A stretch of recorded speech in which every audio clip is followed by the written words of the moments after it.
A surprising announcement today from Pope Francis, who continues to make waves with his stances on hot-button issues ahead of his historic visit to the U.S. Pope Francis says he is letting priests set people free from what he calls the sin of abortion if they ask for forgiveness. We have another spectacular day ahead, and all of us here at the Capitol were just treated to the most gorgeous sunrise over the Library of Congress and Supreme Court. Thousands gathering already.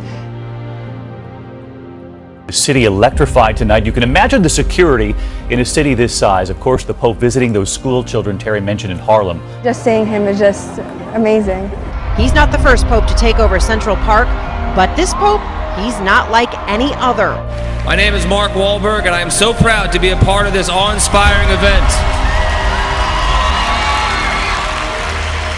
Holy Father, we are blessed and graced to be in your presence. Father, welcome to Philadelphia. But what you see here is reflective of what's going on across the country, across the world, because a man of peace is in our midst today, a man of hope.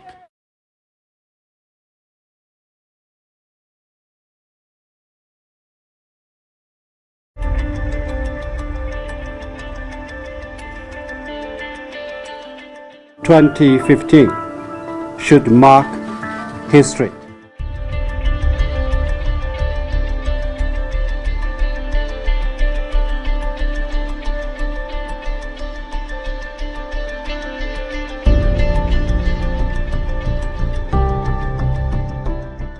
If I was to use one word to describe who would be implementing it, it's everyone. Everybody is tasked with implementing the post-2015 development agenda, and that's going to be the real challenge. So everybody has to be part of the process and identify with the process, identify with the outcome, identify with the implementation.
The global goals. A 15-year plan. For everyone. Everywhere. With no one left behind. With everyone equal before the law.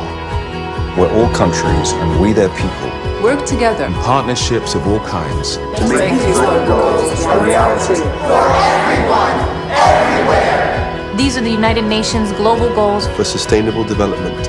Let's get to work. Let's make it happen.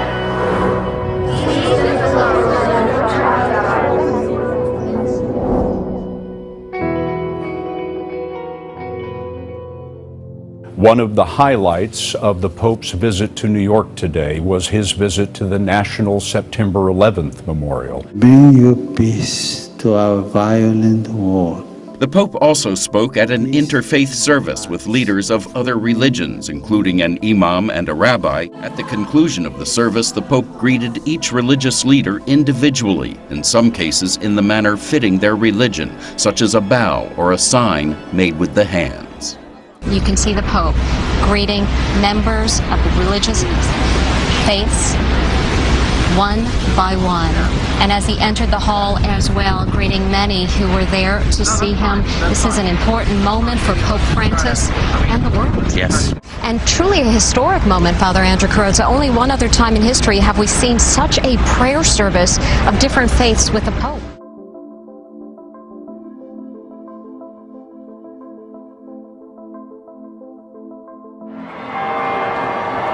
And this is how it looks from inside the Pope-mobile. Pope Francis and his personal touch is taking the city by storm.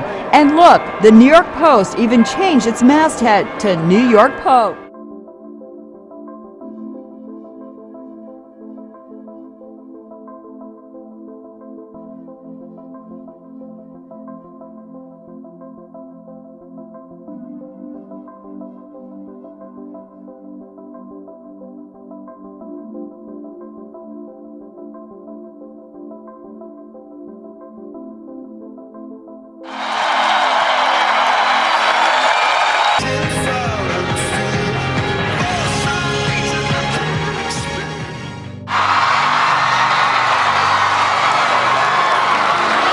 Tonight, the world is watching.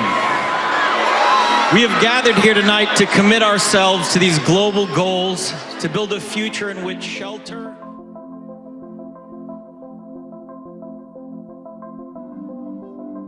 This is the most beautiful thing. We're all about love and unity.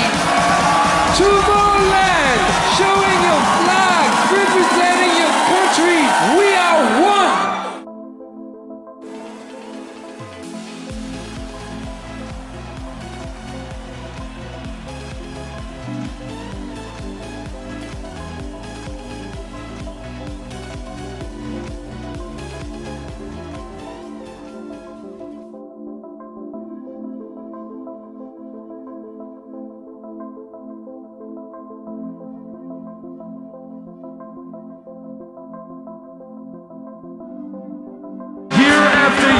We've all been coming here to see that the world is not such a bad place after all.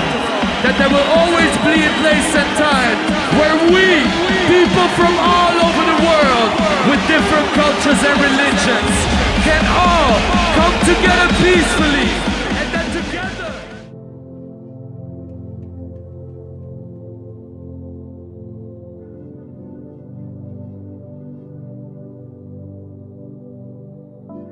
We know that no religion is immune from forms of individual delusion or ideological extremism. There is another temptation which we must especially guard against.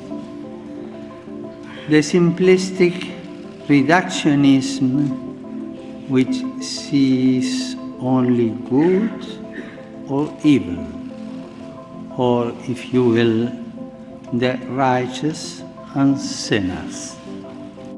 We must move forward together as one in a renewed spirit of fraternity and solidarity, cooperating generously for the common good.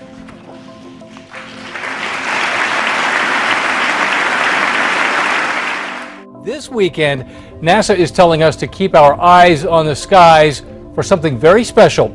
It's a sight that won't happen again for another 18 years. So all these things line up to be a very rare event. I guess there's only been 5 of these in the last century.